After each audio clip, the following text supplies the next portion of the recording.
ଜଳନ୍ଧର କାହିଁ ଥିଲ ମୋ ପୁରେ କି କାର୍ଯ୍ୟ ଅଇଲ। कार्तिक बतर महिमा के कही पारे गुण सीमा। नारदଙ୍କୁ ଯେତେବେଳେ ଜଳନ୍ଧର ପଚାରିଛି हे देवर्षि नारद आपण तो सहजरे कोठिके आसंतिनी आज मो पुरकू आसबार आवश्यकता कौन पड़ा। देवर्षि नारद कहले बहुत दिन काल मु कैलासरे रहीगली। प्रभु शंकर भगवान माँ पार्वती आतिथ्य स्वीकार करी कैलासर अपरूप सौंदर्य को उपभोग कर सारा कैलासरे जिते प्रकार वैभव जिते प्रकार संपद जिते प्रकार ऐश्वर्य जिते प्रकार विभूति जिते प्रकार आनंदमय कथा देखिली मु भाविली देखा जलंधर पुरे से सब अच्छी कि ना। जलंधर आश्चर्य है पचारा कहला देवर्षि नारद एमती मो भुवन में कौन ना मो पुर रे कौन ना मो राजउवास कौन ना जहाँ अधिका कैलासपुर अच्छी। कहले नामता कपिलास गिरी सकल गुण सुख श्री। कार्तिक व्रतर महिमा के कही पारे गुण सीमा। कियबा देवा पटांतर शतजो जन उच्चजार। कार्तिक व्रत कथा एही सुन सुजने मन दे। सुनंदा नामे बहे नदी स्नाने शेष पाप छेदी। संसार मध्य जेते धर्म नुहे कार्तिक संगे आंबे से बने दिना केते बंचिलु शंकर संगते। काटिले संसार बंधन पाइबू श्री मधुसूदन। तहु स्वर्ग को जाउथिलु आज तो पुरकू आसिलु।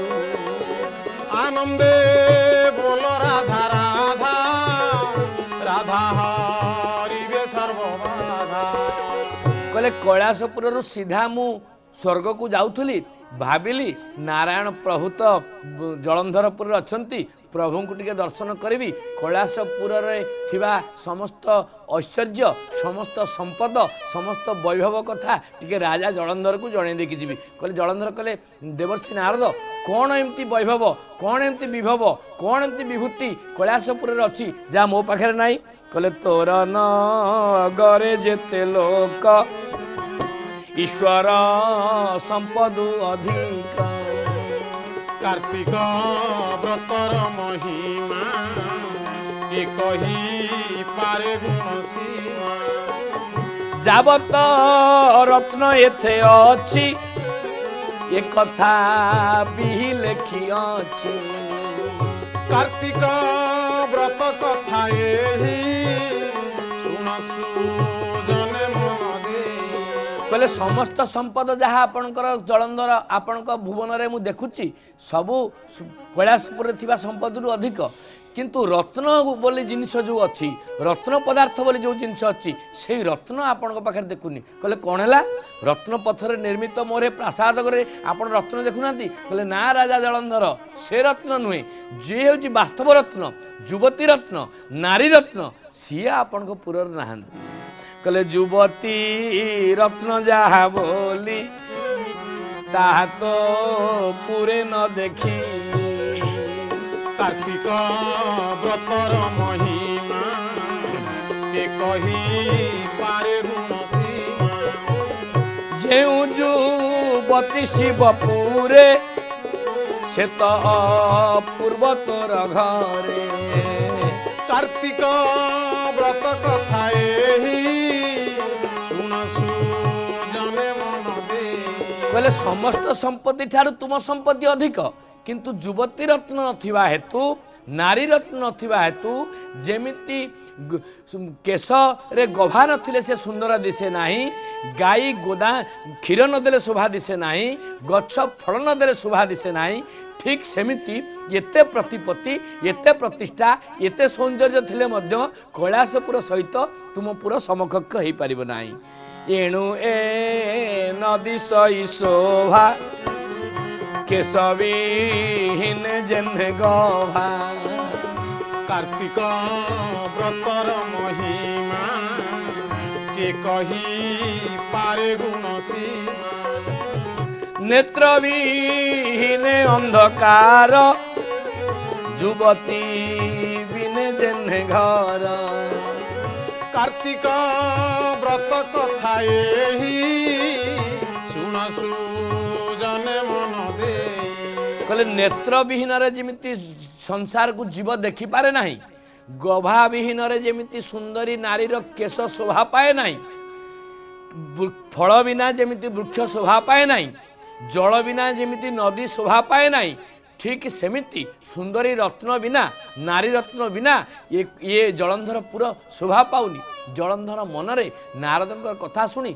उत्कंठार बेग बढ़िया लगिला जलंधर बारंबार पचारा कौन आपण देखिले किभली रत्न किपरि सौंदर्य किपरि सुंदरी से एमिति कौन मो पाखर नाती भूमुनि कह मोते सत ईश्वर घरणी केवंत कार्तिक व्रतर महिमा के कही पारे गुण सीमा केड़े सुंदरी नाम किस विशेषी कह ब्रह्मा शिष्य कार्तिक व्रत कथा एही शुणसु जने मन कहले देवर्षि नारद मो घरे मो पत्नी अतीव सुंदरी वृंदावती अछंती मोर भौणी कमलिनी अछंती या ठारू कोन सुंदर मो घरे मोर घरणी वृंदावती एथु जे केड़े रूपवती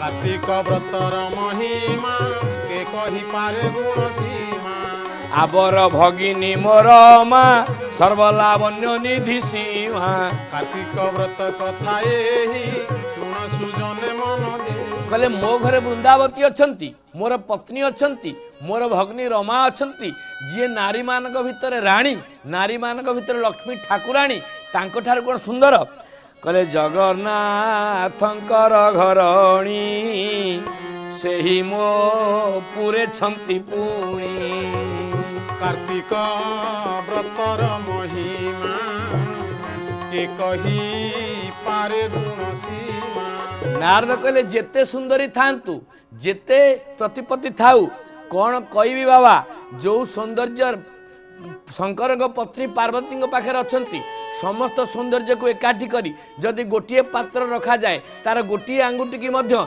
ये सुंदरी माने समान हेबे नाही मते तारीव की मारीव हे दया सागर मते तारीव की मारीव हे दया सागर मते तारीव की मारीव हे दया सागर मते तारीव की मारीव हे दया सागर न छाड़ी तुम पाद हे प्रभु परमानंद न छाड़ी तुम पाद हे प्रभु परमानंद न छाड़ी तुम पाद हे प्रभु परमानंद न छाड़ी तुम पाद हे प्रभु परमानंद न छाड़ी तुम पाद हे प्रभु परमानंद न छाड़ी तुम पाद हे प्रभु परमानंद मते रखीब मारीब हे दया सागर मते रखीब मारीब हे दया सागर मते तारीब